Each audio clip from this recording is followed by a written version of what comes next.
saya menyampaikan tentang infertility, kemudian ada Dr. Sarah tentang female, lalu ada Dr. Hedi tentang laboratorium. Nah, ini adalah hal yang sebenarnya terpisah begitu ya. Tetapi kita ketahui bahwa infertilitas itu problem pasangan, gitu ya. Tidak bisa kita ngomongkan infertilitas itu hanya menyalahkan wanitanya atau justru menyalahkan prianya. Ini yang tidak mungkin terjadi pada infertilitas. Nah, kalau kita memulai dengan definisi, maka infertilitas itu didefinisikan oleh WHO 1 tahun menikah, kemudian tidak punya anak, padahal sudah berhubungan seksual teratur 2-3 kali seminggu ya, tanpa kontrasepsi. Nah, kalau ada pertanyaan kapan masa subur supaya saya bisa meningkatkan kemungkinan istri saya hamil, ini sudah jadi nggak penting lagi. Karena apa? Dengan 2-3 kali seminggu sudah nggak pikirin masa subur. Karena sperma yang bagus itu bertahan 3 kali 24 jam di dalam reproduksi wanita. Sehingga kalau misalnya tiap 2 hari sekali belum sampai sperma itu habis, kan dipasok lagi kan begitu ya. Jadi secara umum pemahaman tentang masa subur itu sebetulnya ya cukup bagus. Tapi kalau kita melihat definisi WHO itu 2-3 kali seminggu, pokoknya tembak terus 2-3 kali seminggu kalau spermanya bagus dan istrinya tidak ada masalah, hamil. Nah, inilah yang seharusnya kita pahami dulu. Kemudian ada definisi di masyarakat kita, sterile, subfertil, ada infertil. Nah, sebetulnya yang dikatakan mandul, benar-benar mandul, itu steril ya. Artinya sperma tidak ditemukan, azoospermia, tapi tipe yang non-obstruktif ya. Sehingga kita pahami, wah ini mandul ini, padahal ternyata cuma ada gangguan jumlah sperma dan sebagainya. Ini bukan mandul, tetapi infertil ya. Kalau angkanya kurang dari yang kita harapkan namanya subfertil. Tapi kriterianya itu adalah kriteria dari infertil. Jadi subfertil itu kita melibatkan angka-angka yang ada. Misalnya spermanya yang bagus itu 20 juta, tapi ini tinggal 8 juta, maka dia subfertil. Tapi secara umum dia masuk kategori infertil. Begitu ya. Nah, jadi dari definisi, maka infertilitas itu talk about duration of marriage, 1 tahun pernikahan, kemudian also sexual activity and age frequencies. Jadi frekuensinya itu penting. Jadi misalnya nih, saya sudah menikah 2 tahun, wah apa infertil? Jangan dulu ya, jangan dulu, ternyata dia LDM, nggak masuk kriteria infertil sebetulnya. Dia LDM sehingga long distance marriage, sehingga hubungannya hanya sebulan sekali, berarti tidak memenuhi kriteria WHO, belum infertil. Jadi sarannya perbaiki pola frekuensi hubungannya. Ya menikahnya dia 5 tahun, wah 5 tahun mesti infertil jelas.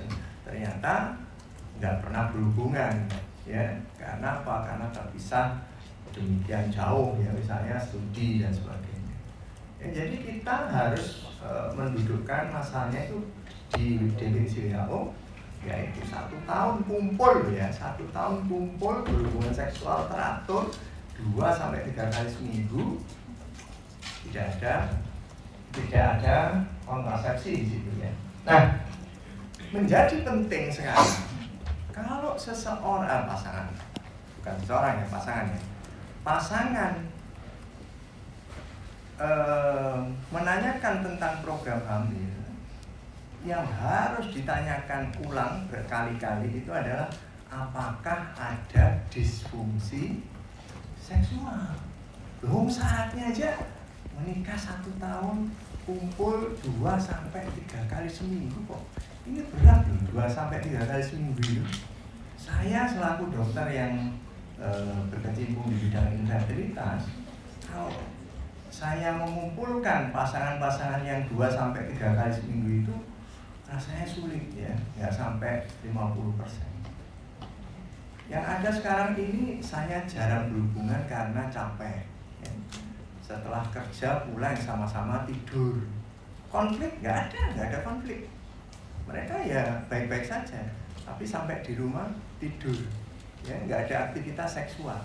Dan terus kapan jadinya kalau seperti itu, ya kan? Jadi ini penting bahwa disfungsi seksual itu ada atau tidak. Itu yang harus kita bicarakan. Nah, kita melihat di sini how to understand about the male infertility. Kenapa pria itu seringkali memunculkan egonya? Ya. Karena yang disalahkan selalu wanita. Nah, ini yang keliru. Pada akhirnya saat ini prevalensi dari male infertility itu sama besar dibandingkan female infertility. Bahkan di beberapa kasus jauh lebih tinggi.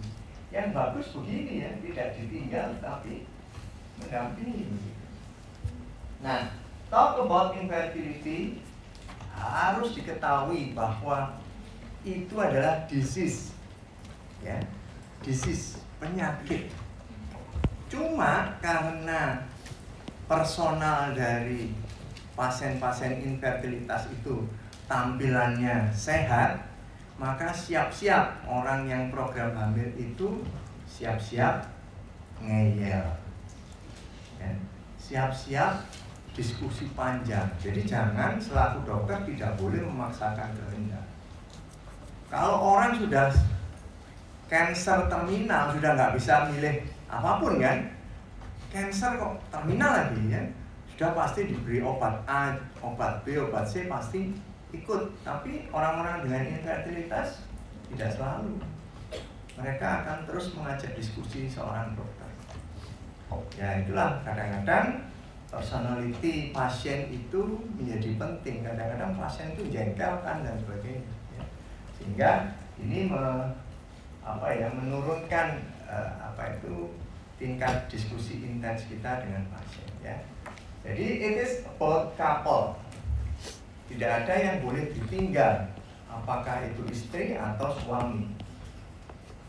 Saya pernah mendapatkan pasien 11 tahun menikah yang diteliti selalu yang istrinya setelah 11 tahun menikah. Barulah kemudian didapatkan fakta ternyata suaminya azoosplemia. Jadi kekeliruan ada pada siapa? Pada dokternya. Karena dokternya hanya mementingkan istrinya. Padahal ternyata problemnya ada pada suami. Ya, jadi kita tidak boleh memandang bahwa ini adalah sendiri. Kalau orang sakit jantung ya sakit jantung, jantungnya sendiri bukan jantungnya istrinya kan. Tapi kalau infertilitas kita harus melihat pasangan. Nah, kemudian it is about communication, harus dikomunikasikan dengan baik, dan ini adalah it is about komitmen. Jadi seseorang pasien itu harus berkomit, mempunyai komitmen yang bagus. Nah, kenapa? Karena memang kita tahu spermatogenesis itu butuh waktu 2-3 bulan. Bapak minum obat 2-3 bulan. Dok, nggak bisa cuma seminggu aja, boleh nggak? Nggak bisa, karena siklus sperma itu 64-74 hari. Nggak boleh nawar, pasien nggak boleh nawar. Loh, kok istri saya kok bulanan? Lah iya, nah, istrinya kok ya, bukan Anda selaku laki-laki ya. Kemudian ini about physical, jelas, psychological. Nah, ini yang sulit ya, karena kita melihat bahwa orang dengan ingin anak itu depresinya makin tinggi. Makanya kalau lebaran tidak boleh tanya soal anak, ya. Lebaran pulang terus ditanya, wah sudah hamil belum, sudah isi belum? Ya isi gitu. Nah, itu kadang-kadang kalau sudah marah gitu ya, ya sudah isi. Nah, dan social condition ini yang tadi sudah saya sampaikan. Jadi yang jahat itu kadang-kadang bukan pasangan, tapi kondisi sosial kita, tetangga utama ya, tetangga. Kalau orang tua sekarang itu ya seperti saya misalnya ya sudah paham lah ya. Demikian berat pertanyaan itu sehingga saya nggak pernah tanya anak saya begitu ya. Kapan mau program hamil itu saya nggak pernah tanya ya. Nah ini yang menjadi sesuatu yang memang saat ini menjadi hal yang bukan wajar, tetapi memang bisa diterima begitu. Beda dengan yang dulu ya, generasi saya ya setiap pulang kampung ditanya, wah isinya apa? Nah kalau pria melihat ada pria dengan maco seperti ini, jangan percaya dulu bahwa dia subur. Pasien bisa saja maco ya, bisa saja maco seperti ini, six pack, tapi testisnya kecil banget. Ya binaraga, tapi datang ke saya dalam kondisi atrofi testis akibat pemakaian abuse ya, testosteron abuse, ya, anabolik steroid. Bisa seperti itu ya, saya sering mendapatkan pasien seperti ini. Atlet-atlet binaraga, atlet-atlet angkat berat itu seperti ini. Kondisinya badannya bagus-bagus ya, tapi testisnya kecil banget ya. Dan biasanya AZO ya. Karena pemakaian testosteron abuse itu irreversible untuk kasus-kasus masuk seperti ini. Nah, yang penting kita harus pahami bahwa jangan pernah mengulang-ulang pada pasien bahwa satu sperma cukup. Itu adalah sesuatu yang keliru. Jadi WHO dengan manual WHO Semen Analysis mengatakan bahwa potensi hamil yang bagus itu kalau lebih dari 20 juta sperma, bukan satu sperma cukup. Ya, ini yang keliru, bahkan teman-teman sejawat dokter, teman-teman saya, teman sejawat dokter itu juga banyak mengatakan, sperma satu itu cukup. Satu itu yang berhasil membuahi, ya. Tapi pasukannya harusnya bertempurnya dalam jumlah yang sangat banyak, ya. Jadi kalau nggak punya duit, bayangkan sperma saja, karena tiap pria itu spermanya jutaan. Kalau nggak pernah punya duit 20 juta untuk bayar UKT, itu bayangkan sperma. Nah ini yang tadi saya sampaikan bahwa bayangin share. Ya, nah sekarang ada, nah ini saya perkenalkan unexplained. Unexplained itu bagaimana? Unexplained itu kalau spermanya bagus, kemudian fisiknya bagus, hormonnya bagus, nggak hamil-hamil. Unexplained. Lawannya itu adalah idiopathic.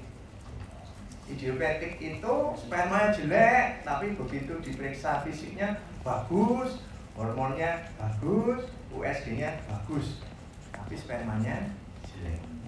Ya, kalau ini idiopathic. Kalau unexplained, semuanya bagus dari awal sampai akhir, bagus semuanya. Nah, orang yang agamanya kuat ya seperti kita ya di Indonesia selalu bersandar pada Tuhan. Ya kalau unexplained selalu dikatakan belum diparingi gitu ya, belum rezekinya begitu ya. Itu hal yang memang biasa kita dapatkan. Nah, tidak hanya pria, tidak hanya wanita dengan pertambahan usia terus potensi hamilnya menurun. Pria pun dengan pertambahan usia potensi menghamilinya juga menurun. Tapi ingat, wanita sharply, laki-laki selalu slowly. Jadi jangan khawatir kalau mau pacaran dengan pria usia 40 tahun ya tenang aja ya. 45 tahun asal dompetnya tebel kan nggak apa-apa, masa depan terjamin daripada teman-teman Anda itu lulus ya. Lulus belum tentu ya, ini ujian blok jelek terus, lagi ulang lagi, lagi jelek lagi. Teman-teman Anda ini yang depan-depan ini ya, ya sama yang ini jangan. Baik. Nah, ini adalah declining the sperm, ini berjalan seiring dengan waktu yang memang dikatakan ini seiring dengan revolusi industri karena adanya polutan dan sebagainya ini akan. Nah, secara etiologi ini banyak banget. Anda bisa melihat di sini termasuk juga terkait dengan environment, lifestyle ya, kemudian ada patologik, sistemik patologik, banyaknya penyakit diabetes ya, akan muncul hipertensi, hiperkolesterol dan sebagainya. Sekarang TB juga mulai banyak. TB, hipertensi itu lebih ke arah TB ya. TB itu lebih ke arah obat-obatan yang digunakan bisa sampai pada gangguan spermatogenesis. Nah, yang utama dari problem infertilitas pria itu adalah varikokel. Ya. Ini adalah yang terbesar. Jadi kalau varikokel ingin anak, baru anak pertama itu hanya 35%. Tapi kalau anak kedua 80%. Artinya kalau seorang sudah punya anak, pingin anak lagi datang ke Anda, dok saya pingin punya anak lagi. Sudah periksa sperma? Sudah. Ternyata spermanya terganggu. Kita boleh berasumsi itu disebabkan oleh varikokel. Karena 80% karena varikokel, ya. Nah, ini bentuknya. Kenapa? Yuk kita ingat pelajaran blok 1.4 bahwa plexus pampiniformis adalah heat exchanger, ya. Sehingga kalau misalnya ini terganggu, dia akan meningkat suhunya. Nah, kemudian ini adalah obstruksi yang bisa terjadi karena berbagai hal termasuk peradangan ya, kemudian adanya infeksi sistemik karena parotitis dan sebagainya. Nah, ini terkait dengan sindrom Klinefelter XXY, X-nya kebanyakan ya. Ini biasanya diketahui ada kadang-kadang penisnya normal tapi mikrotestis ya, volume testisnya kecil, dan kita lihat perawaannya ekstremitasnya ini loh ya, ini nggak imbang ya. Kemudian ada panggul ginekoid. Nah, kalau ada tetangga seperti ini, mas periksa sperma ya gitu ya. Nah, kemudian kita lihat di sini penyebaran rambutnya ini pola dari wanita ya, karena dia kelebihan X ya, pola wanita jadi trigonum gitu. Sebaliknya kalau ini adalah Kallman syndrome. Nah, Kallman syndrome enuk seperti ini, agak bulat-bulat begini. Nah, ada gangguan penciuman, jadi bukan hanya COVID, tapi Kallman juga ada gangguan penciuman. Nah, ini sebagai petunjuk awal. Kalau Anda meletakkan pensil di sini, maka pensil itu tidak bisa seperti ada jeglongannya begitu, tidak bisa begini. Tapi dia akan begini. Tapi kalau yang di metakarpal 4 ini tenggelam begitu kan, dia bisa disanggah oleh yang jari manis dan apa itu kelingking. Nah, itu termasuk ini tanda-tanda. Nah, ini tentang merokok, alkohol. Kalau ini sudah lama nih ya, radiasi ponsel tentang suhu itu sudah cukup lama ya, sudah ketinggalan dulu waktu ya mungkin bapak-bapak Anda seperti saya ya, ini CDMA dan sebagainya. Sekarang nggak ada lagi ya, karena iTut dan Samtut itu aman untuk sperma ya. Nah, ini adalah problem dari polutan ya. Kemudian kita melihat di sini bahwa yang penting sebagai basicnya itu semen analysis ya. Kita lihat, nah berapa kali semen analysis dilakukan untuk menegakkan kesimpulan bagi infertilitas? Itu sebaiknya 2 kali ya. Kalau hasilnya normal, diulang 3 bulan yang akan datang Tapi kalau hasilnya tidak normal, boleh segera ditindaklanjuti dengan beberapa tes yang lain, misalnya hormon. Nanti mungkin Dr. Heni menyampaikan. Nah ini ya, terkait dengan pemeriksaan fisik, ada pemeriksaan andrologi. Jangan lupa kalau testisnya kecil sudah alamat dia spermanya dikit. Kalau ditemukan massa, mungkin dia ada obstruksi. Apalagi kalau ditemukan penisnya kecil, ya sudah dia hipogonadisme. Jadi ini bagian yang penting ya. Nah, kalau kita membicarakan semen analisis, sesuatu yang penting, jangan lupa untuk hormon ini juga diperlukan untuk mendeteksi kelainan sperma. Nah, adanya infeksi selaku dokter umum, infeksi di sperma itu bisa ditreatment dengan menggunakan antibiotik. Jadi tidak selalu harus ke konsulen ya, atau seseorang yang memang khusus di bidang infertilitas. Tapi begitu ada gangguan infeksi di sini, maka boleh dicobakan menggunakan antibiotik. Tetapi umumnya antibiotik itu peradangan itu berasal dari prostat atau prostatitis, atau dari sini vesicula seminalis ya, yang kita sebut sebagai vesikulitis. Nah, prostatitis itu ada kapsulnya, sehingga antibiotik itu sulit tembus. Maka pilihan utamanya biasanya menggunakan golongan quinolone ya, levofloxacin, ciprofloxacin ya. Oke, saya lanjutkan. Ini terkait dengan ultrasound. Nah, ini yang kemudian melahirkan rekomendasi WHO. Pemeriksaan lain tambahan yang sangat direkomendasikan WHO itu adalah DFI, DNA Fragmentation Index. Ini adalah indeks kerusakan DNA sperma. Di mana DNA terletak? Itu di dalam akrosom. Nah, biasanya pemeriksaan ini dapat memicu kasus-kasus aborsi, ya, keguguran berulang dan sebagainya. Terkait dengan hormon, ada penurunan. Nah, ini juga apabila sperma itu sangat sedikit, yang kita sebut sebagai oligoastenoterato, dan itu di bawah 5 juta menurut WHO, rekomendasinya jatuh untuk periksa azoospermia factors. Dari A sampai C, yang paling ringan adalah C, yang paling berat adalah A. Maka orang dengan azoospermia factors yang positif, yang C misalnya, bisa hamil dengan pasangannya melalui program bayi tabung. Tetapi konsekuensinya apa?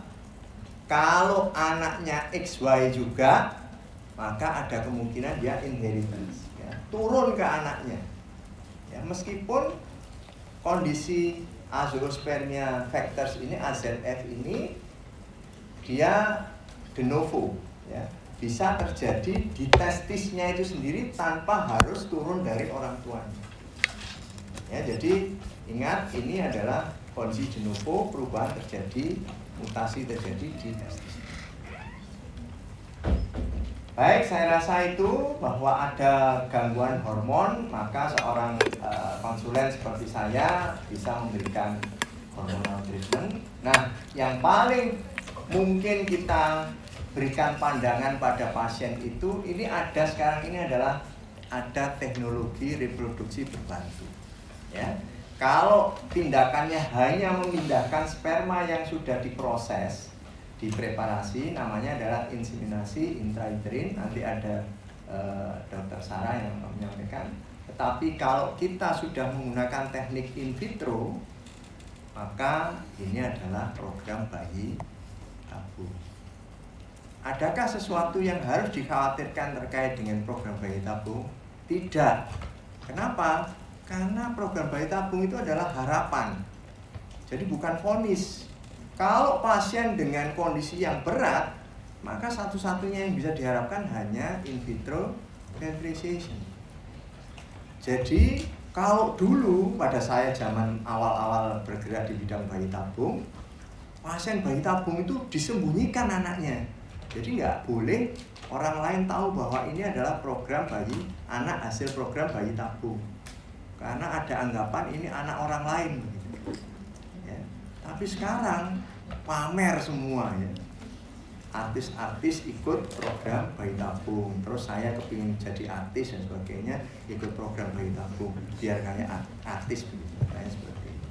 Jadi itulah yang ada pada perkembangan saat ini, ilmu pengetahuan. Ya tentunya ini ada keterbatasan karena keberhasilannya juga tidak bisa terlalu tinggi, bahkan kalau misalnya kita melihat average itu sekitar 30%, ya, 30% keberhasilan program. Tapi ingat, dengan kondisi sperma yang buruk atau kondisi istri yang sangat terganggu, maka alami itu sudah nggak mungkin. Walau alam kalau Tuhan menghendaki hamil, ya. Tetapi dengan program bayi tabung harapan itu muncul kembali. Ya. Jadi saya akhiri dulu presentasi saya lanjut bisa dilanjutkan ke sana.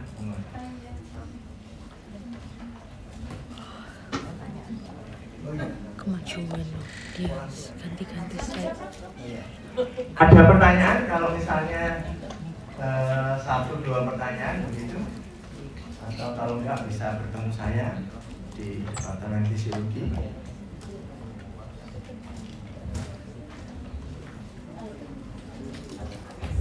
Ada pertanyaan? Kalau belum ada, mungkin bisa dilanjutkan. Assalamualaikum warahmatullahi wabarakatuh. Terima kasih Prof. Diki untuk paparannya ya. Teman-teman, saya Sarah dari Departemen Obstin. Tadi sudah membahas tentang male factor pada infertility, sekarang kita ke female-nya ya. Patut digarisbawahi bahwa infertilitas itu problem berdua ya. Jadi couples problemnya. Jadi tidak hanya dititik beratkan ke istri saja, ke suami saja, jadi berdua harus diperiksa gitu ya. Jadi ini teman-teman hari ini harus tahu penyebab dari female infertility itu apa saja, kemudian mengetahui apa-apa yang jadi dasar teori tentang female infertility. Mungkin nanti terakhir ada, tadi Prof. Diki menyinggung tentang bayi tabung atau inseminasi, mungkin saya kasih sedikit tapi belum ada di slide, nanti coba saya koneksikan. Nah, ini definisinya ya teman-teman. Jadi ada kegagalan untuk mencapai kehamilan yang sukses. Jadi successful pregnancy ini jadi garis bawah ya. Nah, jadi tidak hanya berhasil hamil, tapi kehamilannya itu sukses. Dalam artian berhasil implantasi, berhasil ada denyut jantung janinnya. Ini kan udah tahu ya, denyut jantung janin itu apa, udah tahu dasar-dasarnya apa ini. Nah, jadi kita udah mulai masuk ke sini. Itu setelah lebih dari sama dengan 12 bulan ya, pasca regular unprotected sexual intercourse. Jadi harus ada hubungan suami istri yang reguler ya selama lebih dari 12 bulan. Jadi kalau dia ada KB-nya, nah itu nggak bisa digolongkan infertilitas ya. Nah, kemudian ini jangan lupa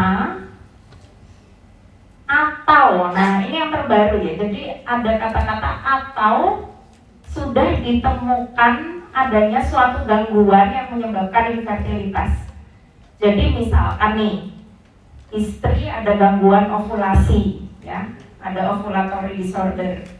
Itu kemudian tidak perlu nunggu lebih dari 12 bulan. Nah, jadi kalau teman-teman nanti ketemu saudaranya atau tetangganya gitu ya, bertanya, ini kan calon Pak Dokter, Bu Dokter nanya, nih saya udah belum ada 1 tahun, tapi gimana? Teman-teman boleh mulai menanyakan apakah ada sudah ditemukan gangguan. Jadi nggak perlu nunggu 12 bulan. Kalau sudah ada gangguan, baik itu sebagai individual atau dengan pasangannya. Nah ini penting ya, jadi pasangannya harus ikut. Tadi Prof. Diki menyampaikan dari sisi prianya ya.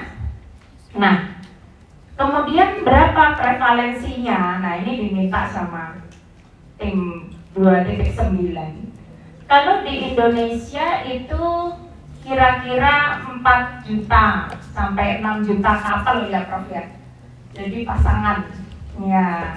Nah cukup banyak ya. Tapi mungkin yang memiliki akses terhadap layanan infertilitas itu sangat rendah ya.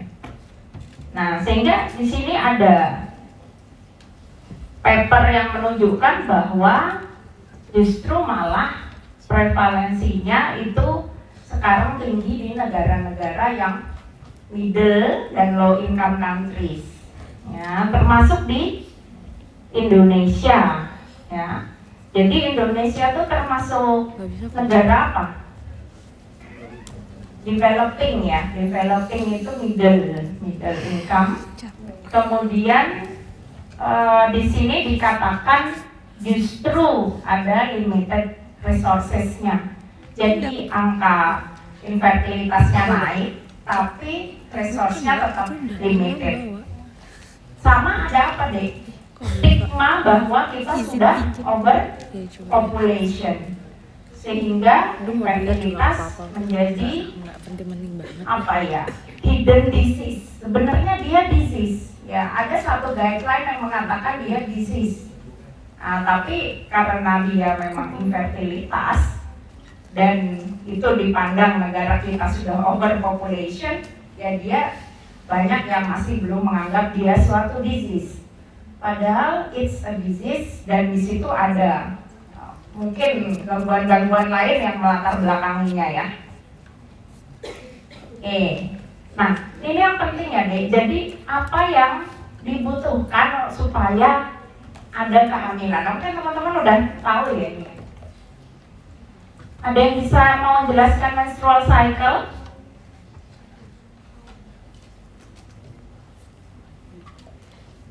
Gampang ini. Blok berapa harusnya 1/4 ya? Harusnya udah hatam. Ada berapa organ yang terlibat dari menstrual cycle deh? Tiga area ya. 3 area. Mungkin organnya lebih ya. 4 ya mungkin ya. Organ apa aja deh? Hipotalamus ya. Yang atas jangan lupa hipotalamus, jadi ada HPO aksis ya. Kemudian menghasilkan apa dia?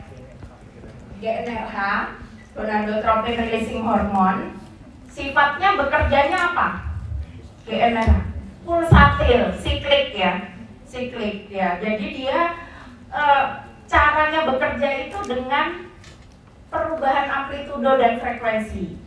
Jadi tapi dia selalu ada nanti ya. Nah, terus kemudian dia akan menstimulasi organ apa? Pituitari atau hipofisis yang akan menghasilkan FSH dan LH dari hipofisis mana? Anterior ya, hipofisis anterior. FSH kemudian akan kemana deh? Akan berikatan dengan reseptornya di mana? Ovarium, organnya apa? Unitnya, sel apa? Granulosa, sel? Ya, sel granulosa. Ya, jadi di granulosa ada reseptor FSH. Ketika dia berikatan, kemudian ada jalur-jalur, nanti dia akan menghasilkan hormon pada ovarium. Nah, hormon apa? Estrogen, ya. Tapi sebelum itu yang berikatan apa dulu? Kalau pada folikel ini, ingat ya, ini folikel apa yang gede ini? Ini loh. Folikel antral, ya. Folikel antral itu terdiri dari oosit, sel granulosa, luarnya ada sel TK. Sel TK interna, di situ ada reseptor LH. Nah, reseptor LH kemudian menghasilkan dari Sateka menghasilkan ya androgen ya, DHEA, betul. Nanti dia akan dirubah dengan enzim aromatase pada sel granulosa, kemudian menghasilkan estrogen. Nah, teman-teman, kemudian estrogennya kemana? Pada fase folikuler.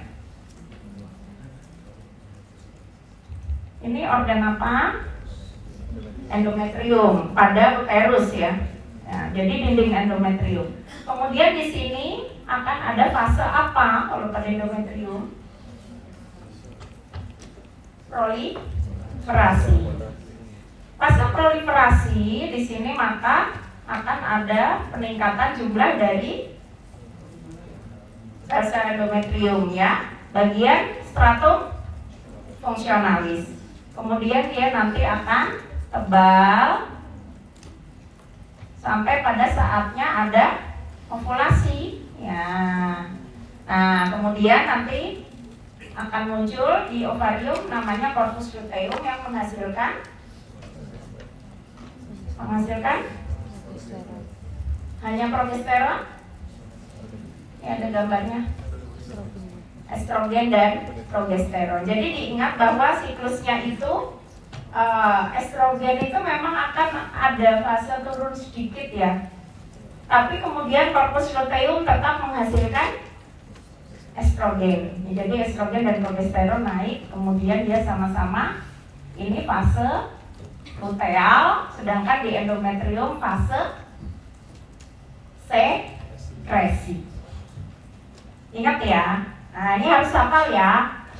Keluar ujian nggak? Kenapa? Di 1-4. Oh iya, harusnya udah dulu ya. Iya. Oke. Nah, oke ya. Sehingga ketika berbicara tentang infertilitas, kalau siklus menstruasinya ada terganggu di satu fase, biasanya infertilitasnya juga terganggu. Misalkan nih, ada gangguan di hipotalamus. Apa deh gangguan di hipotalamus? Kenapa? Stres. Oke. Anak kedokteran stres gak deh? Enggak ya, enggak, yang bahagia. Nah, apa gangguan di hipotalamus? Misalkan masa, ada masa. Oh good, ya. Jadi misalkan ada adenoma, ya, adenoma di hipotalamus atau di hipofisis. Yang terjadi apa deh? Adenoma misalkan di hipofisis anterior. Di hipofisis anterior ada sel-sel apa aja?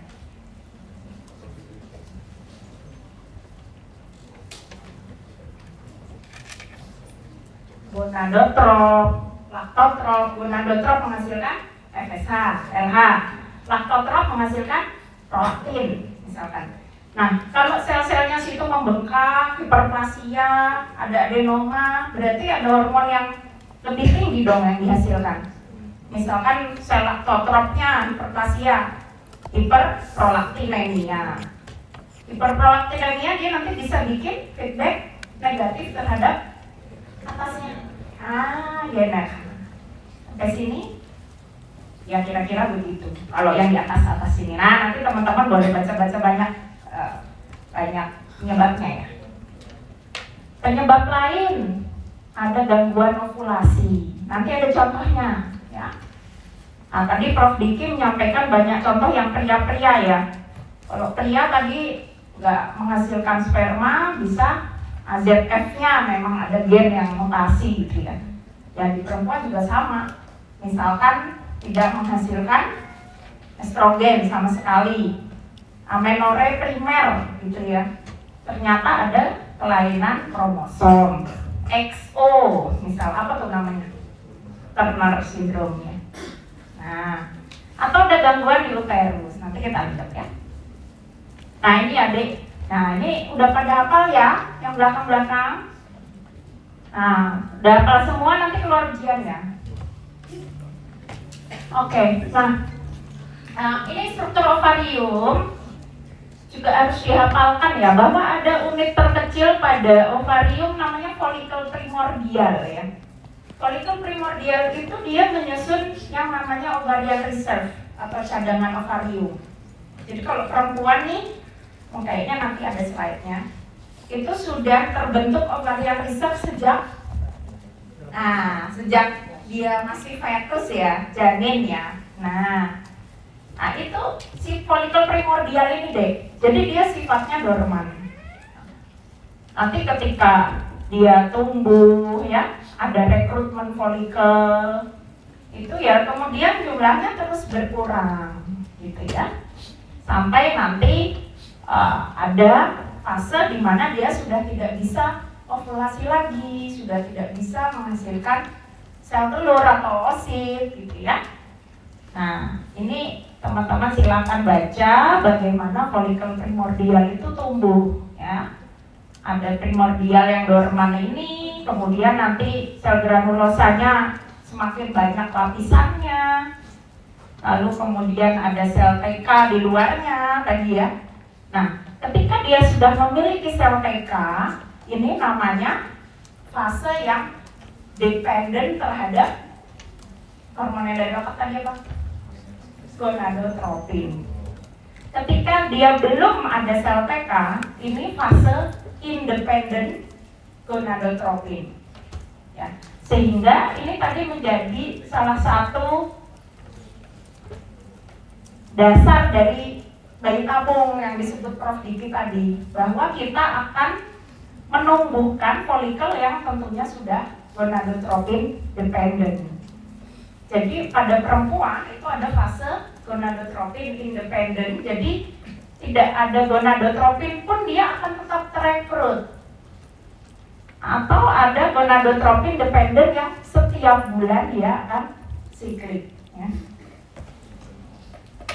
Nah ini adik tadi yang saya sampaikan, 20 weeks ya, 20 minggu usia kehamilan itu bayi perempuan, janin perempuan itu sudah mulai punya folikel primordial ya.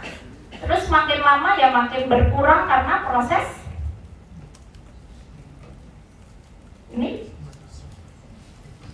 apresia ya. Jadi dia kan belum menstruasi kalau belum ovulasi kan, dia belum gonadotropin dependent.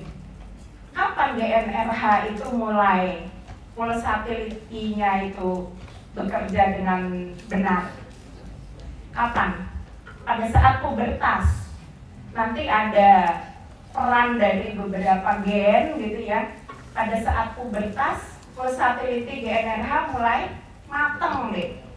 Nah, sehingga itu mulai nanti akan membentuk yang namanya siklus ovulasi. Sampai sini mengerti atau ada yang mau ditanyakan?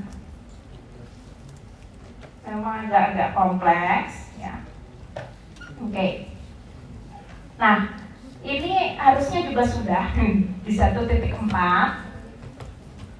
Ketika oosit itu berhasil ovulasi ya dek. Ini kita sudah ngomongin masuk ke infertilitas karena memang menggiringnya itu rodok panjang. Nah ini oosit ini akan bertemu siapa dek? Oosit misalkan ini pasangan suami istri, oosit sudah ovulasi terus diambil oleh apa ini namanya? Fimbriae tubal. Itu bentuknya ya kayak jari-jari gitu ya. Coba sebelumnya ada gambarnya. Nah ini deh nggak kelihatan. Nah itu dia akan dibawa kemana nih? Kalau tubannya sehat, ke ampula, ya. Di ampula ketemu siapa deh? Sperma, lalu terjadilah fertilisasi. Sehingga pertama tadi yang penting untuk fertilitas ya, ada ovulasi, jelas toh, karena harus ada sel telur. Yang kedua harus ada apa? spermanya yang sehat, tadi sudah disampaikan Prof. Diki. Yang ketiga, tubanya, ya. Kalau tubanya apa penyakit di tuba?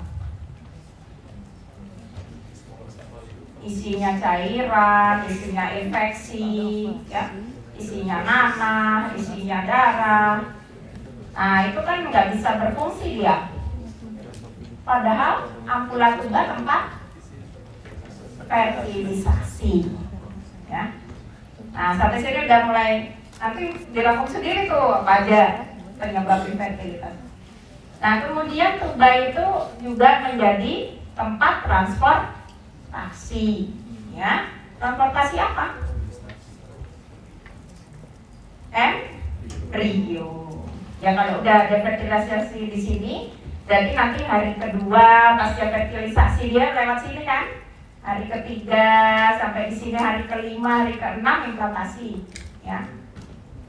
Nah, implantasinya di mana, Dek? Endometrium, berarti yang harus sehat tadi siapa? Endometrium. Ya. Oke, sampai sini. Nah, endometrium itu reseptif di hari ke-20 sampai ke-24 siklus haid. Di mana dia di sini paling optimal untuk implantasi. Namanya window of implantation. Di situ embrio berada di kisaran hari ke-5 berarti, ya kan? Kalau dihitung masa ovulasi tadi loh. Ya nanti teman-teman ngitung ya. Misalkan ovulasi hari kesekian dari siklus haid gitu ya. Kalau ketemu sperma, nah misalkan normal, dia akan berada di hari ke-5 gitu ya. Bentuknya adalah blastosis, ya. Nah di sini nanti akan implantasi. Nah ini adik, jadi ternyata mau implantasi saja itu panjang sekali mekanismenya, ya. Kayak kalau pesawat mau landing gitu ya, Dek, ya. Itu kan pasti ada komunikasi ya. Kalau pesawat mau landing kan nggak mungkin langsung, pasti komunikasi dengan endometriumnya, ya. Halo, kamu sudah ada ini belum faktor-faktornya sehingga saya bisa adesi gitu ya. Oke, ada reseptornya berikatan, baru dia invasi dan full implantation. Sehingga bisa saja dia udah bagus embrionya dan sebagainya, tapi ada gangguan di sini yang kita nggak tahu, ya dia nggak implantasi gitu. Jadi mulai dari ovulasi sampai implantasi itu juga panjang ya, Dek. Tuh, ya. Nah, sehingga dari oosit menuju blastosis banyak sekali yang harus dilalui, ya. Nah ini teman-teman silakan nanti baca ya. Nah ini tadi ya, Dek, kalau dia usia perempuan kurang dari 35 tahun, sudah hubungan suami istri 12 bulan, harus segera diperiksakan. Tapi kalau usia lebih dari 35 tahun, itu cukup 6 bulan saja, kemudian bisa langsung diperiksakan, gitu ya. Kalau lebih dari 40 tahun lebih cepat, nggak perlu nunggu 6 bulan. Ya. Nah, ini faktor-faktornya, kan tadi udah dirangkum sendiri ya. Ovulasi, faktor tidak ada ovulasi 40%. Tuba 40%, ya.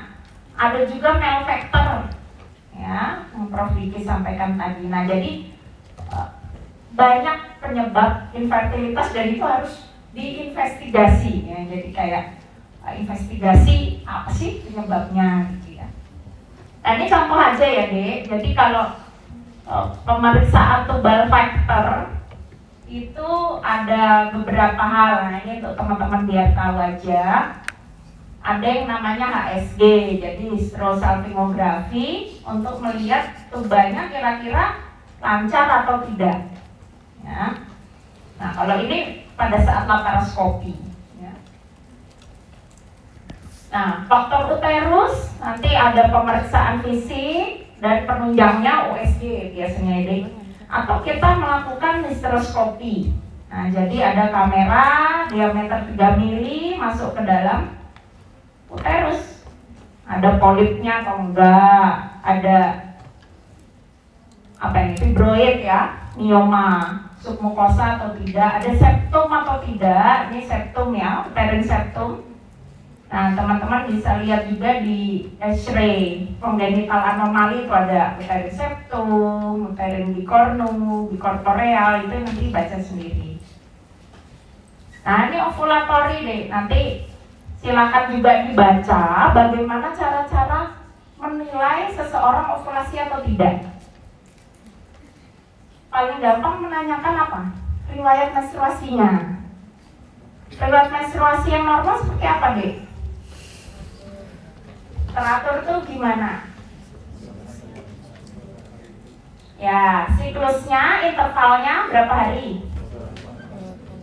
24 sampai 38, Vigo yang terbaru ya. 24 sampai 38.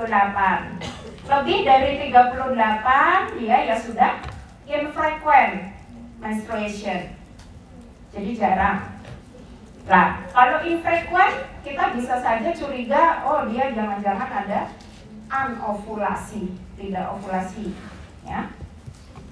Terus kalau yang mau lebih canggih nanti Dr. Heni juga menyampaikan ada mid luteal progesterone. Ingat tadi fase luteal hari keberapa? Siklus haid. Mid luteal berarti pertengahan fase luteal. Fase luteal itu di mana? Kiri apa kanannya ovulasi? Kanan, setelah ovulasi. Mid luteal hari keberapa? 21 ya. Jadi mid luteal progesterone di hari ke-21 dia menentukan ada corpus luteum yang menghasilkan progesteron atau tidak, ya. Nah, yang lain-lain silahkan dibaca sendiri. Cuma mungkin ini udah not recommended ya. Ngecek suhu, ya itu bisa aja beda ya, dokter ini ya. Cervical mucus juga udah ditinggalkan. Nah, ini contoh kasus pasien asli ya, ini sudah dengan inform konsen. Usianya 23 tahun, sudah menikah 5 tahun.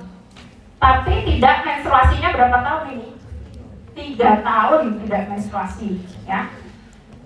Teman-teman, ternyata di tempat kita banyak ya tidak menstruasi 2 tahun, 3 tahun. Baru aja tadi malam praktek ada pasien nggak menstruasi dari 2023 ya. Nah, jadi namanya apa ini? Amenorrhea sekunder ya. Amenorrhea primer kan belum menstruasi sama sekali sampai cut off 13 atau 15 tahun. Kalau punya seks sekunder 15 tahun, tidak punya seks sekunder 13 tahun. Tapi kalau amenorrhea sekunder ya lebih dari 3 siklus ya. Nah, itu 3 tahun ini. Terus ciri-ciri pasiennya lagi apa? Alopecia, hirsutism apa itu? Tumbuh rambut-rambut ya. Ada scoringnya, boleh di Google ya. BMI-nya 32 ya. Apa itu? Obes. Nah, terus ada lagi nih nanti Dr. Heni juga menyampaikan ovarian reserve testing ya deh, anti Mullerian hormone. Nah, ini untuk mengecek tadi folikelnya ada sisa berapa ya. Nah, ini penelitian. Nah, kami penelitiannya nanti ada terakhir ya, yang mau ikut penelitian di tempat kita boleh. Nah, jadi ini yang sudah publish ada pemeriksaan serum AMH anti Mullerian hormone pada pasien-pasien kanker di Sarjito. Ya, ternyata yang menurunkan cadangan ovarium ada banyak, salah satunya obat-obatan kanker misalkan ya. Nah, ini penyakit lain lagi yang mengganggu infertilitas, namanya endometriosis ya. Endometriosis itu gejalanya nyeri haid ya. Nyeri haid yang seperti apa? Nyeri sekali, harus minum anti nyeri, analgetik, tidak bisa datang ke kuliah misalkan pada saat haid sampai pingsan atau muntah. Nah, itu biasanya kita mulai mencari tahu ada endometriosisnya atau tidak, ya. Kemudian yang kedua berkaitan dengan infertilitas, ya. Nah, ini contoh kasus juga deh. Nah, coba lihat nih dari 29 Mei sampai 4 Juni dia ke IGD 4 kali karena nyeri haid sangat severe, ya. Nah, ini yang disebut tadi dysmenorrhea. Tapi kalau teman-teman baca artikel terbaru, endometriosis itu tidak hanya dysmenorrhea, ada apa lagi gejalanya? Dysuria, jadi pipisnya juga nyeri. Dysphagia, BAB-nya nyeri. Dyspareunia, apa? Nyeri saat hubungan suami istri. Chronic pelvic pain, jadi tidak menstruasi juga nyeri. Nah, itu harus aware, ya. Nah, ini sama, nikah 9 tahun, belum punya anak, nyeri haid, paskornya 8. Ternyata ada ada kistanya, ya, kista endometriosis. Nah, ini nanti teman-teman boleh googling. Nah, ini satu lagi ya, habis ini. Nah, jadi ada teman-teman, ini ada yang tutorial HPDP sama saya ya, ini tutorial abadi. Tutorial abadi dari awal sampai sekarang. Jadi lifestyle, ya. Nah, lifestyle management. Olahraga, hindari makanan manis, ya. Nah, itu sangat penting, ya. Nah, oke, mungkin dari saya segitu dulu. Yang jelas ada beberapa faktor penyebab infertilitas. Tadi mudah-mudahan teman-teman bisa menyimpulkannya.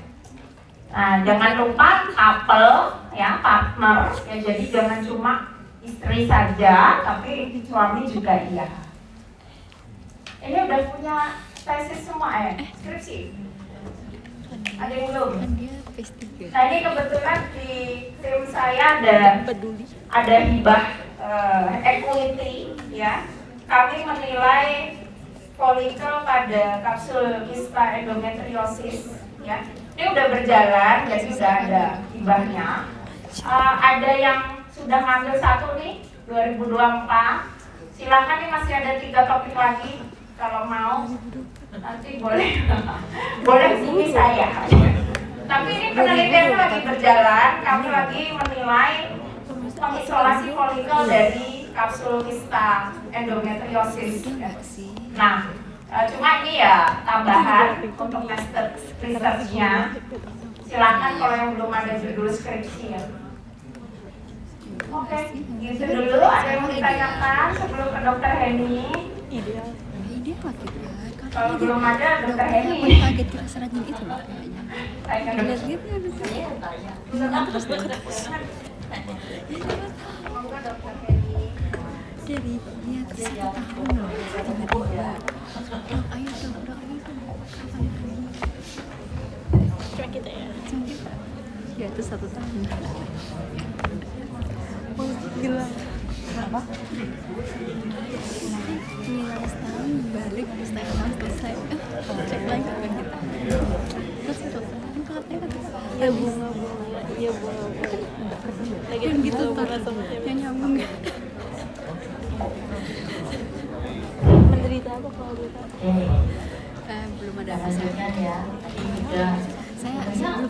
Sebenarnya tidak pengaruh sebetulnya, Tapi itu udah karena yang dari infertilitas laki-laki, yang infertilitas perempuan, belum beberapa tambahan saja terkait dengan pemeriksaan laboratorium, ya. Jadi untuk di sini saya LO Anda itu memahami tentang pemeriksaan lab yang diperlukan untuk infertilitas, ya, dari dua-duanya nanti. Kemudian interpretasi hasil lab tesnya. Ini habis ini kalian sudah praktikum belum? Belum kapan?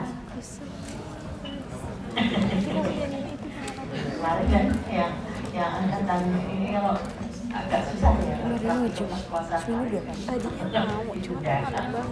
nah yang akan saya sampaikan ini beberapa hal ya memang yang terkait di analisis sperma, kemudian terkait pemeriksaan lab dan interpretasi. Meskipun jujur saja saya agak kalau untuk dokter umum itu sebetulnya levelnya sudah sana kira-kira yang harus memahami integritas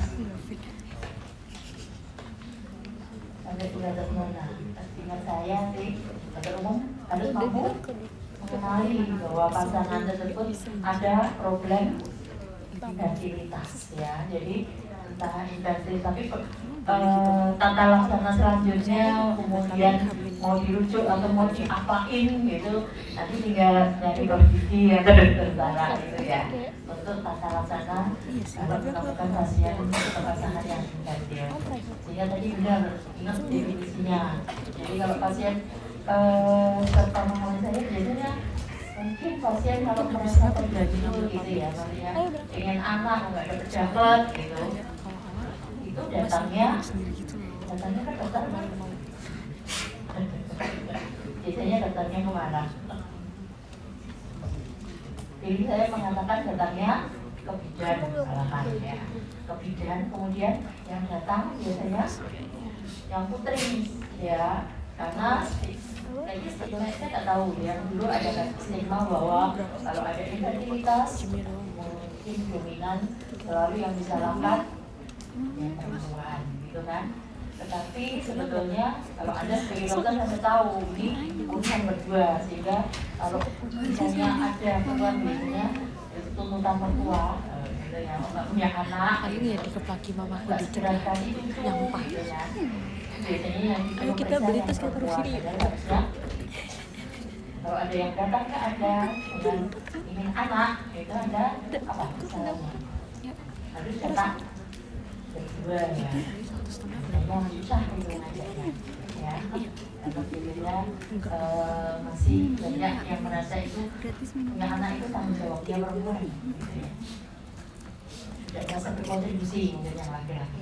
Nah kalau kita bicara infertilitas tadi sudah disampaikan ya dua-duanya. Kemudian ini kita bicara yang tadi disebutkan infertilitas pada wanita ya, tadi dokter Sarah menunjukkan banyak ke struktur ya, struktural. Nah, kemudian kalau dari lab, apa kontribusinya lab? Batas mana kita perlu mencek ya tadi ya, kalau ada gangguan. Nah, di sini berarti kita fokusnya adalah lihat pada ovariumnya ya. Seberapa sih kemampuan dari ovarium ini untuk menunjukkan perilaku yang selanjutnya. Kalau kita curiga pada infertilitas, yang kita lihat apa?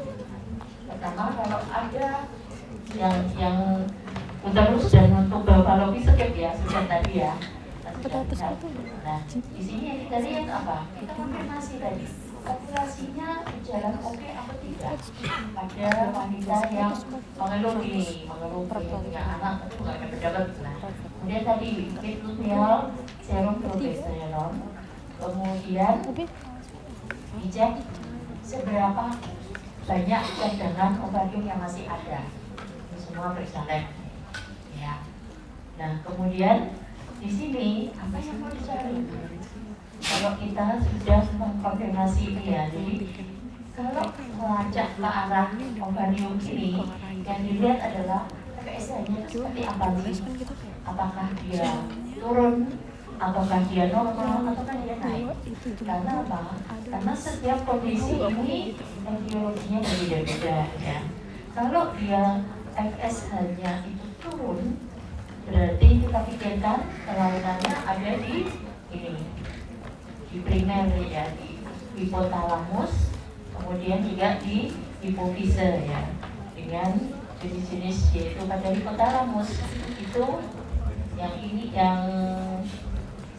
yang bisa didapatkan tadi stres ya, sehingga Anda sebagai dokter harus melakukan anamnesis nih, hasilnya stres enggak ini? Atau lingkungannya stres?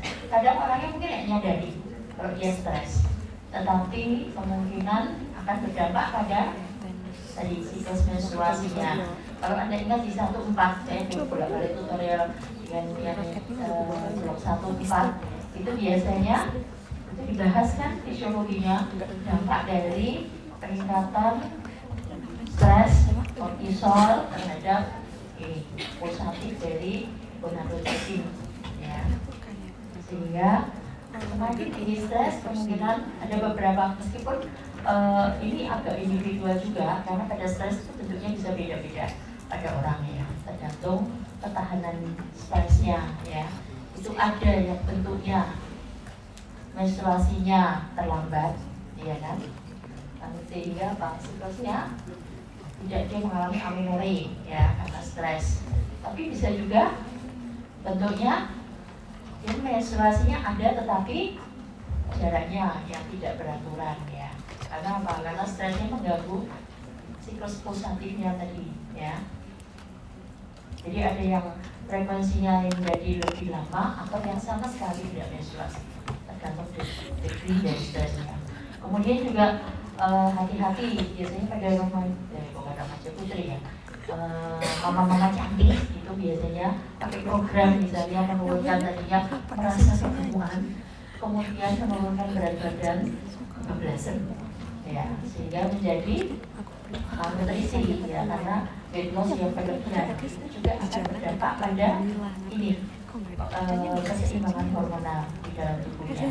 Kemudian yang juga sering didapatkan ini mungkin atlet putri terutama, dan atlet putri yang melakukan exercise yang berlebihan, ya. Dan beberapa olahraga itu kan membutuhkan psikologi yang berat, ya, sehingga ini bisa berdampak. Sehingga seringkali ini biasanya hubungannya dengan kedokteran olahraga, itu nanti atlet-atlet itu menunjukkan tanda-tanda gangguan menstruasi tapi tidak sadar karena fokus untuk olahraganya, ya. Sehingga harus diperhatikan, dicek, karena beberapa kasus itu pada atlet-atlet putih memang bisa jadi kalau menjelang tanding, nah itu kemungkinan gangguan menstruasi juga bisa karena latihannya intensif gitu, ya. Sehingga ini perlu dilacak. Tugas Anda sebagai dokter itu melacak hal tersebut, kemudian berbagai penyakit sistemik. Sedangkan yang FSH normal ini pada PCOS dan obesitas itu mungkin gambarannya normal itu didapatkan, sehingga Anda harus melacak lebih lanjut. Ini karena kalau FSH normal asumsinya ini juga harusnya kan siklus menstruasinya juga normal, jadi harus melacak. Kita lihat tadi pola hormonal pada pasien tersebut sehingga diperiksa pattern populasinya, ya.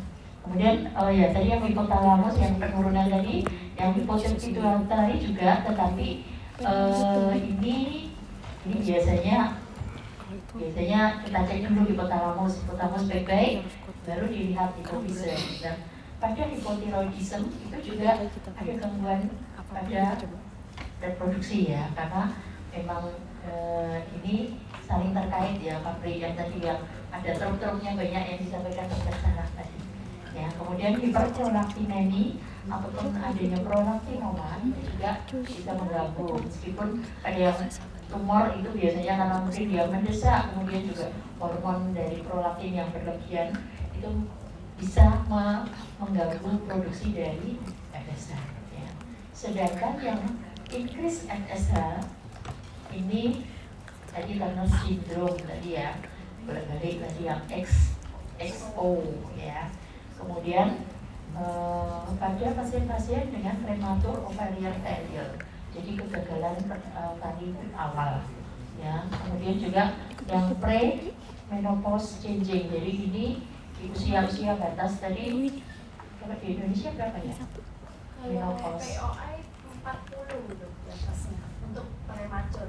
Prematur 40, oh ya, berarti Sebelum itu tergolong prematur. ya berarti 40 harusnya kalau menopause normal gitu ya. Ya, Nah, kalau berarti sudah mulai naik FSH-nya tergolong masih masuk ya. Ini langsung konsul di tempat ya. Soalnya orang dengan pengalaman klinis memang beda. Ya, batasannya ya. Jadi melihatnya peningkatan pada FSH. Nah, kemudian kalau kalian nanti mungkin ya bukan Anda yang minta ya, tapi mendapatkan hasil mungkin ya. Silakan. Yang minta kan biasanya. Ya, itu kalian harus bisa baca soalnya. Nah, ini ada yang mau tunjukkan dari masing-masing pemeriksaan hormon itu harus jelas tujuannya. Ya, jadi minta pemeriksaan hormon itu nggak Indonesia Raya ya, tapi harus jelaskan ya mau cari apa dari tadi ya. Kalau mau mengkonfirmasi ada tidaknya ovulasi ini tadi ya, metode seroprogesteron, LH, FSH, estradiol itu harus dimintakan. Tapi kalau Anda mau melihat seberapa sih cadangan ovarium, Anda minta AFH, FSH, estradiol. Kalau mau melihat ada tidaknya gangguan pada keterlibatan adanya prolaktin yang berlebihan, hiperprolaktin ini, Anda minta seroprolaktin. Sedangkan yang hipotiroidisme mestinya hormon-hormon PSH, total T4, T4 gitu ya. Nah ini harus dipertimbangkan benar karena jujur saja pemeriksaan hormon itu kira-kira kok mahal. Mahal. Kita BPJS ya dok. Sudah. Cover ya. asal jelas diagnosisnya. Oke, ini kita gembira karena biasanya channel yang saya awal-awal ini belum ya, jadi pikir gitu karena cukup berat ya, sehingga pemeriksaan hormon itu selalu mahal juga.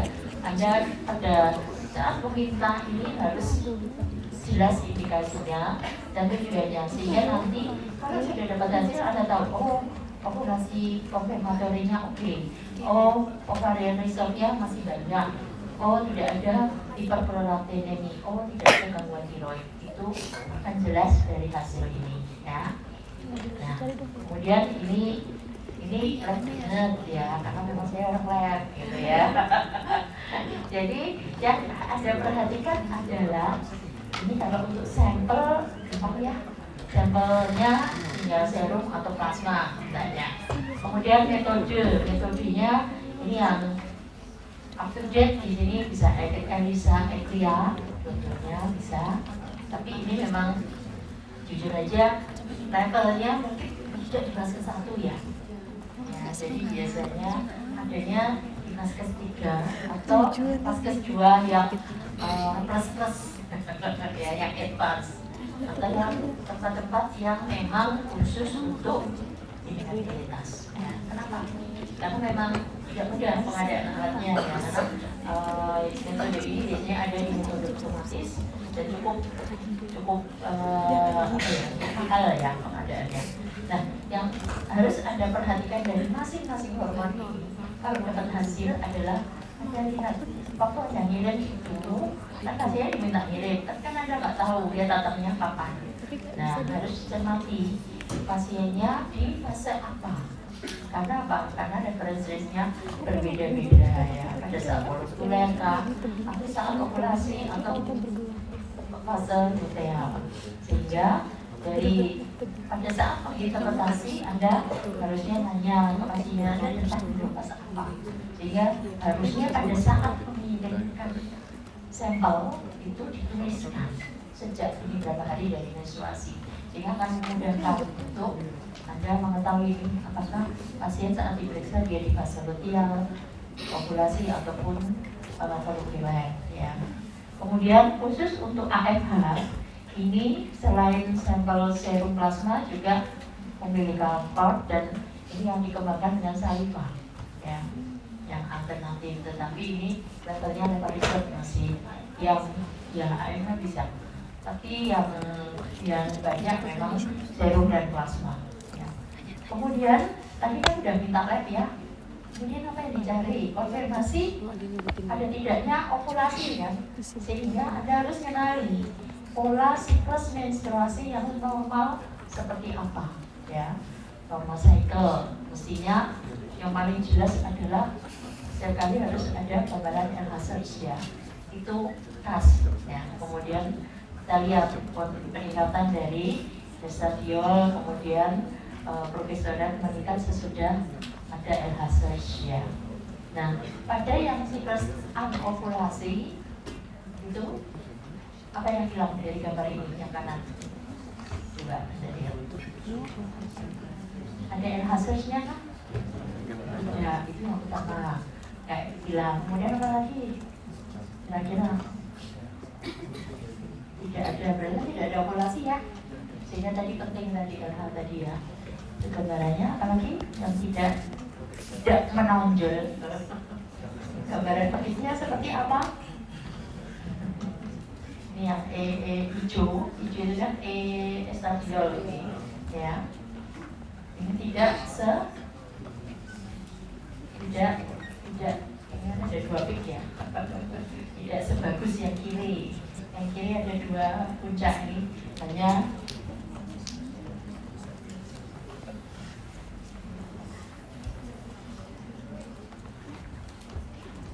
ya. Jadi kita lihat yang estadiolnya juga tidak memberikan gambaran peningkatan seperti pada yang sebelah kiri ya. Sehingga ini jadi acuan, sehingga memang kalau Anda dapat hasil itu diplotkan supaya ada gambaran. Dan periksa hormonnya kira-kira berapa kali? Pastinya nggak cuma satu kali ya kalau mau dapat gambaran ini ya. Sehingga itu yang bikin mahal kalau pada program bayi tabung ya, karena periksa hormonnya beberapa kali ya.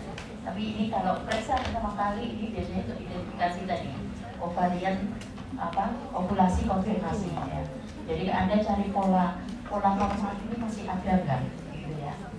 Kemudian untuk AMH itu sendiri ini kan diproduksi tadi ya, sudah disebutkan yang folikel antral yang sudah ada TK, dia bisa berespon terhadap sel tadi ya. Nah ini kapan sih AMH diproduksi oleh sel folikel di ovarium? Itu diproduksi oleh preantral dan antral folikel ya. Jadi di saat itulah kita bisa mendapatkan kadar AMH ya. Sedangkan pada laki-laki AMH juga diproduksi oleh sel Sertoli di testis ya. Meskipun hidrosesis itu saya mau tanya Pak Diki, saya nggak mempelajari kalau AMH di laki-laki buat apa ya. Ini saya tunjukkan nanti dampaknya pada fertility pada laki-laki. Karena yang banyak dipakai adalah AMH itu banyak dipakai pada fertilitas perempuan ya, untuk mengetahui ovarian reserve, cadangan ovarium ya. Nah, apa saja yang bisa mempengaruhi AMH agar AMH tadi?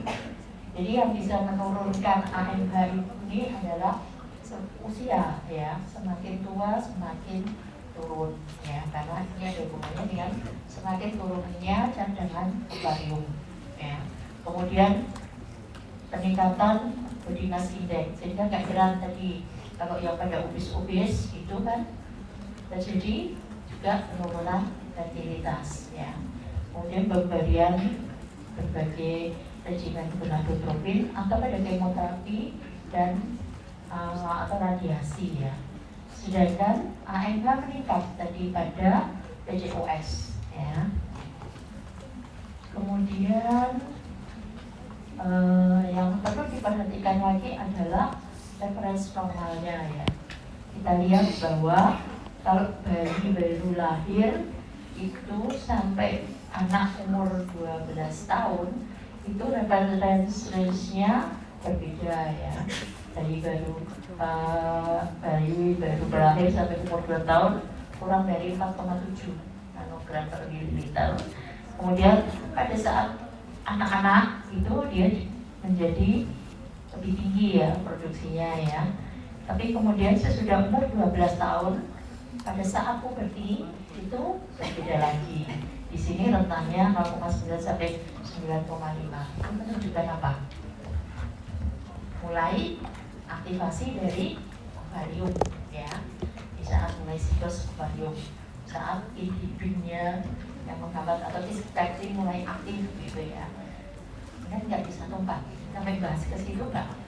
Pada saat apa sih yang bikin ini? Kenapa kok selama bayi lahir sampai dia remaja tidak ada ovulasi, tidak ada aktivitas? Pernah nggak itu? Waktu kalian satu titik. Jadi ini mungkin ada beberapa pertanyaannya ya. Kemudian pada peran dari AFH ini sendiri kita lihat ya. Ini gambaran kadarnya tadi. Makin tua dia akan makin turun ya. Kemudian ini hubungannya dengan semakin sedikit ovarium yang bisa menjadi tadi preantral dan antral dan nanti bisa distimulasi menjadi matur ya. Kemudian pada in vitro fertilisasi ini penting untuk diperiksa karena menentukan keberhasilan tadi. Karena tentunya kalau masih punya ovarium yang cukup itu masih bisa nanti distimulasi dan dilakukan pengambilan ovum untuk in vitro fertilisasi. Ya, jadi ini merupakan parameter penting dalam in vitro fertilisasi.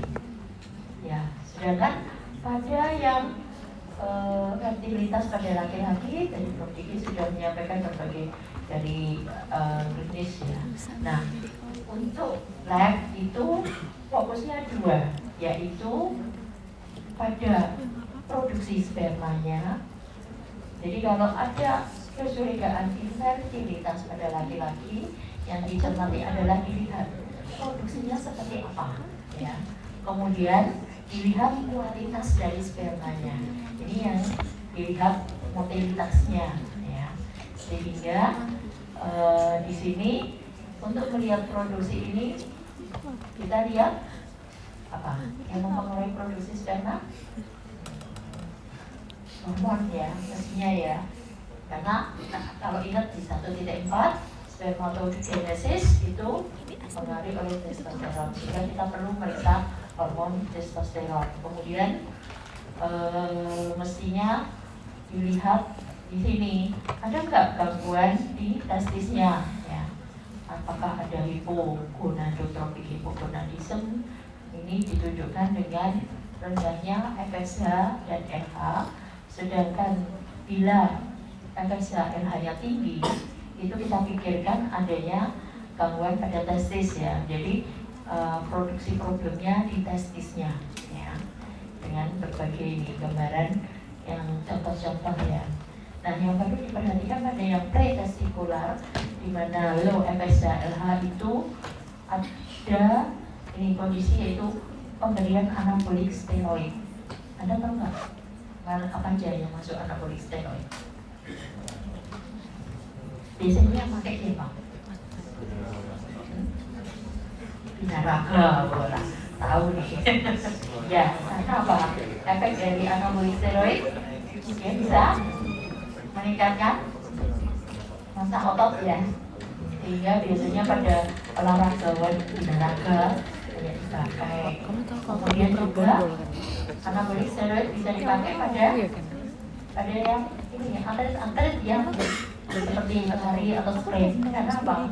Karena bisa meningkatkan performance ya, sehingga massa ototnya bertambah, sehingga itu biasanya mempengaruhi performance atlet. Tapi ini mestinya dilarang. Biasanya yang pakai anabolik steroid dia tidak akan lolos tes doping ya, sehingga dampaknya di fertilitas apa? Ternyata dia mempengaruhi ini kadar FSH ya, dan juga ujung-ujungnya adalah mengganggu produksi sperma. Ya. Sedangkan untuk yang motilitas ini kan yang dicontohkan Prof. Tadi banyak ya, tapi bukan itu kami mampunya meriksa yang antibody ya, antibody. Kemudian ini dilakukan dengan sperma analisis ya. Nah, ini sama seperti pada yang perempuan tadi, Anda meminta pemeriksaan hormon mungkin apa? untuk meminta pemeriksaan Anda mau lihat apa? Apakah mau lihat produksi sperma ataukah mau evaluasi kualitas sperma? Ya. Kalau mau melihat produksi kita dengan analisis sperma, periksa testosteron, LH, FSH. Kalau mau lihat motilitas itu dengan stop motilitas, kemudian dilihat ada tidaknya antibodi karena infeksi dari beberapa infeksi seperti mumps. Mumps apa? Kalau bisa bahasa Indonesia apa mumps? Rondomen ya, otitis. Ya, itu ternyata bisa menyebabkan dampaknya pada fertilitas ya, karena peradangannya bisa sampai ke testis ya, otitis. Ya. Nah, kemudian untuk sperm analysis nanti ada praktikumnya kan? Sudah praktikum? Sudah ya. Nah di sini yang saya mau tunjukkan adalah ini perubahan sedikit aja John dari WHO 2010 dengan WHO 2001 ya. Ini parameternya yang sekarang dipakai yang 2021 ya. Di mana volumenya lebih rendah, kemudian mobilitas persentasenya harus dibandingkan yang 2010 lebih tinggi. Kemudian di sini menentukan ini spermnya ya, persentasenya berapa. Karena ini kaitannya dengan kemampuan dari sperma yang nanti dipanen itu untuk ini biasanya tidak hanya untuk penegakan diagnosis fertilitasnya, tapi juga nanti kalau akan dilakukan in vitro fertilisasi. Nah, ini dampak, ini gambaran ya, dampak dari ini kadar ya. Kita lihat pada kondisi berbagai azoospermia, oligospermia, gambaran dari LH dan FSH serta testosteronnya ya. Kalian bisa cermati. Ya, kita lihat memang berbeda ya. Dengan pembanding atau kontrol normalnya itu laki-laki yang sudah terbukti sebagai ayah gitu ya. Tuh, kadarnya memang berbeda gitu ya, dibandingkan dengan yang ini azoospermia dan oligospermia. Nah, kemudian ini saya anukan video ya, ini dari ikanku, semoga bisa dibuka.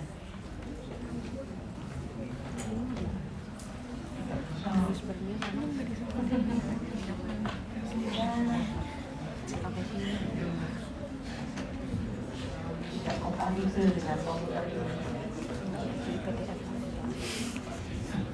Yang betul langsung ketawa aja gue gitu.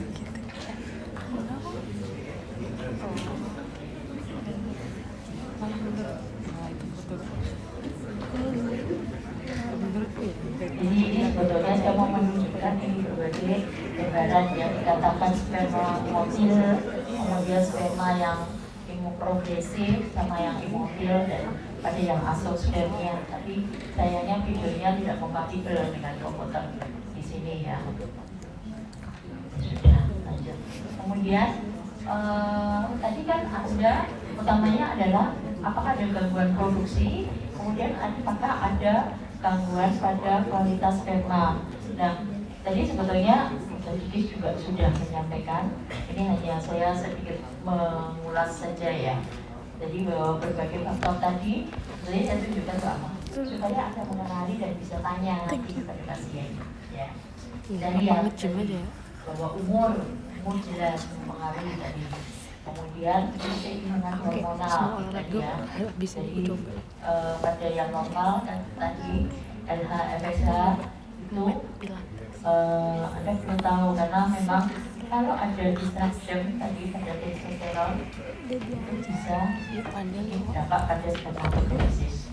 Kemudian berbagai kondisi medis tadi ya, tadi disebutkan patogen, infeksi, disease, endokrin, disorder, kemudian lingkungan ya. Jadi ternyata suhu, kemudian environment seperti polutan tadi juga berdampak. Kemudian mungkin yang sering tidak disadari ini suhu di sini biasanya sering nggak disadari. ini hati-hati terutama kalau ada dekat pasiennya yang pasien yang lingkungan yang terik atau dia pernah melakukan cyprus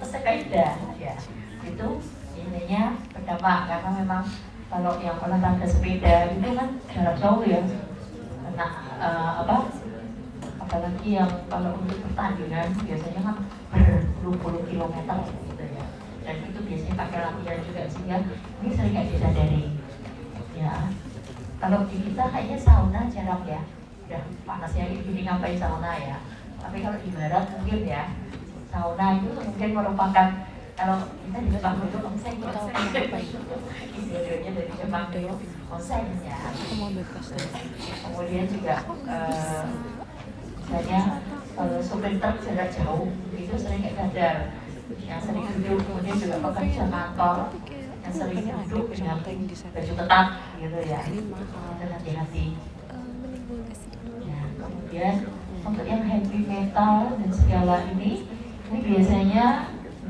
tidak sengaja terpapar ya tapi berkesinambungan kalau pestisida berarti kan petani ya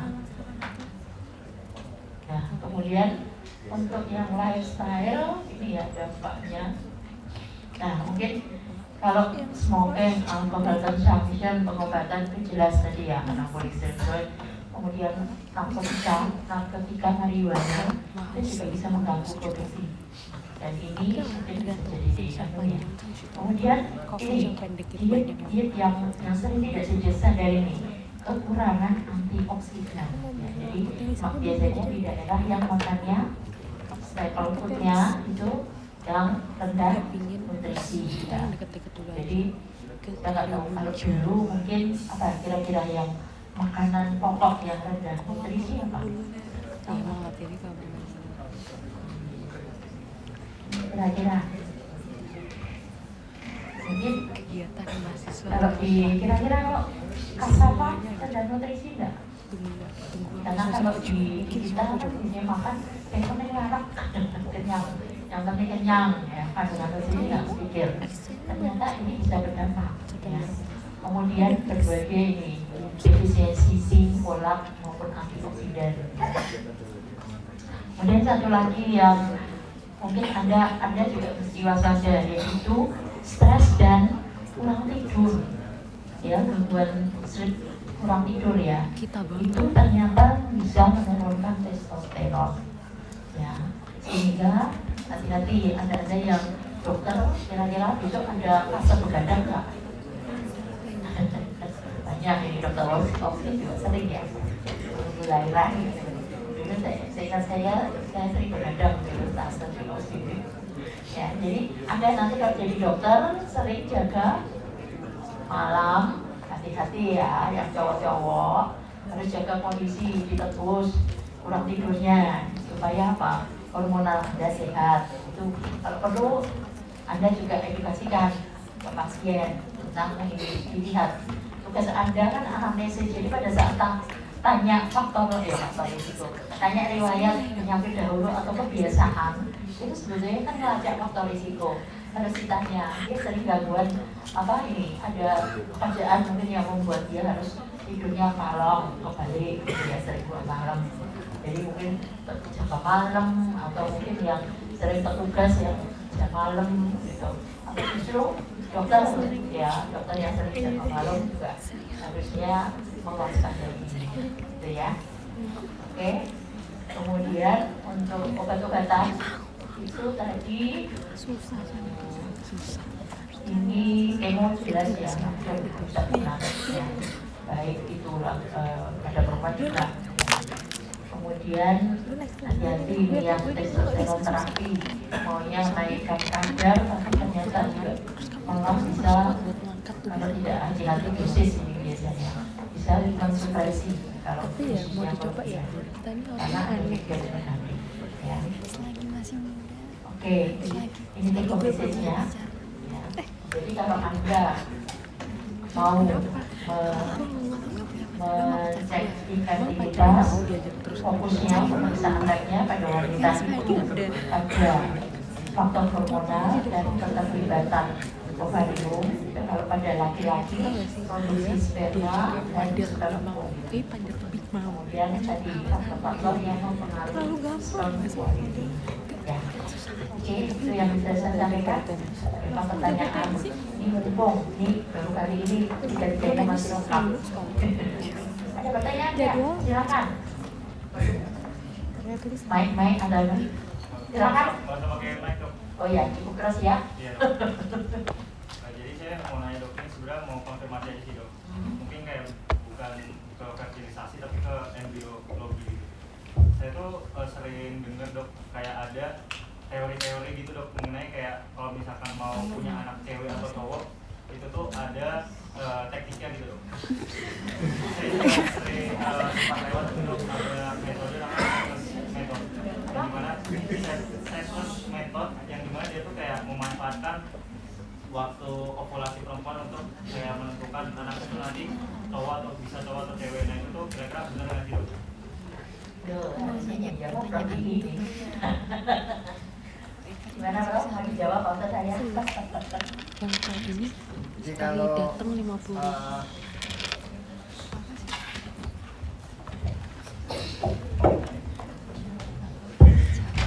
Jadi kalau itu yang ditanyakan maka tidak ada yang mutlak 100% benar, pasti. Nah yang pasti itu adalah mengikuti program bayi tabung dengan GDA, ya, implantation genetik, tes aneuploidy. Jadi dilakukan biopsi pada blastomir, sel yang ada di blastosit, kemudian diidentifikasi jenis kelaminnya. Kalau itu pasti 100%. Ini kan metode yang meningkatkan ya probabilitas punya anak jenis kelamin tertentu. Pasti ya. nggak ada. Jadi pasti kalau itu yang 100% nggak ada. Yang tidak tapi meningkatkan bisa ya bro. Pero masih Ya, metode itu ya. gambling ya. Jadi probabilitas. Saya pun juga punya metode untuk menyaring sperma dengan X atau Y-nya. Tapi dengan catatan pasien harus terima bahwa mungkin nggak pas, pinginnya laki-laki keluarnya cewek, ya harus diterima kan. Ya, jadi itu hal yang memang tidak bisa dipastikan 100% benarnya. Demikian pula metode-metode yang tadi diceritakan. Ya namanya usaha. Metode apa sih? Tadi setless. Setless. Jadi diterangkan nggak metode di apakan gitu? Kalau misalkan mau anak laki-laki itu 2 hari sebelum ovulasi dok. Kalau mau perempuan itu setelah ovulasi. Ya itu karena kalau dari fisiologinya ya Prof, seingat saya dulu itu karena perbedaan dari sperma yang bawa X dan bawa Y itu apa ya, kemampuan apa ya, kecepatan lari ya kecepatan larinya berbeda gitu ya. Yang bawa Y itu lebih cepat ya Prof? Ya karena Ini Wak, yang itu. Yang lebih tinggi, ringan. lebih ringan. Oh, Ya, jadi cepat. jadi bisa hybrid gitu ya. Hybrid. Jadi asumsinya itu metode itu kan asumsinya adalah karena Y itu lebih cepat, dia akan kalau dia dekat dengan ovulasi itu dia akan segera ketemu dengan ovum tadi di ovula tadi. Karena apa? Karena yang membawa X itu kececer di belakang, dia langsung mendahului sampai sehingga probabilitas untuk membuahi dengan kromosom ya, dengan sperma yang membawa Y lebih tinggi itu ya. Tapi kalau jadi kan bilang ovulasi sehari, enggak jangan 2 hari kelamaan gitu, sehari ya sebelum dan sesudah ya dari perkiraan ovulasi. Tetapi kalau yang X itu kan ya kalau agak jauh ya, agak jauh, yang X ini lebih umurnya lebih panjang. Jadi kalau yang dia tadi hybrid cepat lari tapi cepat sampai tempatnya, dia sudah letoy ya sampai ke ampulla gitu ya. Sehingga yang X datang belakangan, sehingga biasanya yang Y sudah nggak ada karena sudah duluan, kemudian nggak ketemu, belum ovulasi. Nah, sesudah itu baru yang Y X, sehingga memang beberapa kali ya, kalau ini pengalaman empirik sih terbukti sih ya, karena kalau melakukan intervasnya dengan ovulasi, probabilitas kena lebih tinggi memang. Tapi kalau tidak dekat dengan ovulasi, entah jauh agak di belakang atau habis mens, kemudian masih beberapa hari, itu biasanya anaknya perempuan. Kenapa? Karena X itu lebih tahan. Jadi pada saat Y sudah nggak ada, X masih ada, sehingga tinggal X yang sperma X tadi yang membuahi, gitu ya. Jadi mungkin bisa dianjurkan, tapi cuma diulang dan filtering gitu juga nggak bisa ya. Tapi ini hanya probabilitas saja. Meningkatnya seberapa? Karena apa? Karena mungkin ada pertanyaan tambahan sebetulnya. Satu laki-laki kalau ejakulasi itu proporsi antara X dan Y-nya itu sama enggak? Spermatozoa yang bawa X sama Y itu sama enggak? Itu berdampak. Ada anak laki atau perempuan. Kalau di masyarakat banyak itu yang ibunya harus yang tak posisi gini atau treatment ini gitu ya, supaya dapat anak laki. Ada yang bilang sebelum hubungan dibasuh yang vaginanya dengan yang asam supaya macam-macam gitu ya. Nah, Anda harus jeli untuk menanggapi karena itu mungkin jadi pertanyaan dari awam ya. Benar-benar musim kemarau. Itu ya. Hujan kan agak pertanyaannya. Anjay. Ya, silakan. Dokter izin enggak usah, enggak apa nih. Ya. Untuk wanita yang infertil itu prognosisnya apakah masih bisa hamil kemudian hari atau memang udah nggak bisa sama sekali ya, Dok? Terima kasih. Untuk infertilnya yang mana? Ya. Walah, dia juga. Ya, tadi penyebabnya banyak ya, Dek ya. Ya, ada yang memang karena penyebabnya di mana dulu gitu faktor ya.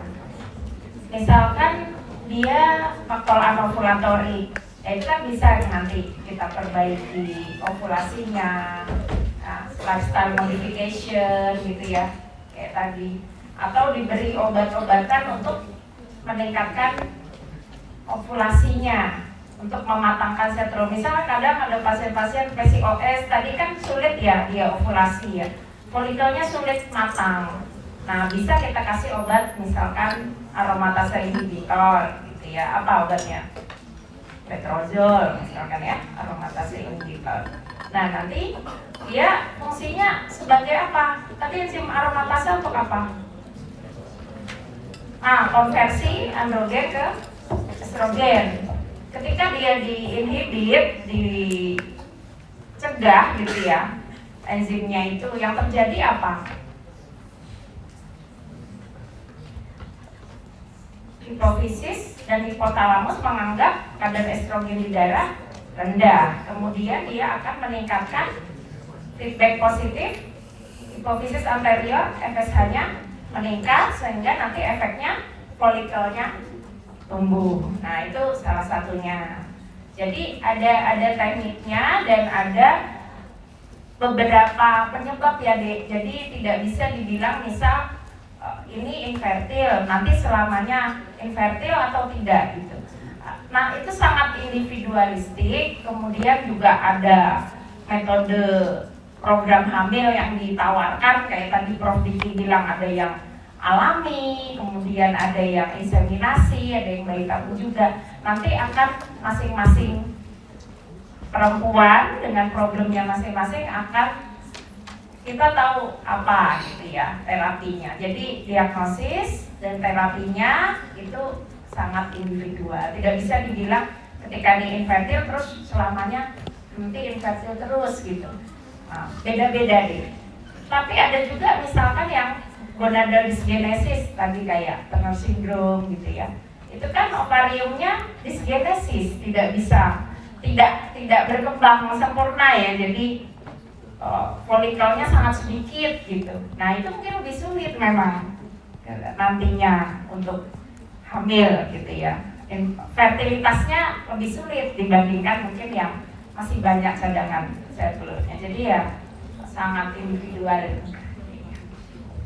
Mungkin dari Ya, jadi jangan dijawab bisa, tidak, bisa gitu tidak ya itu tidak.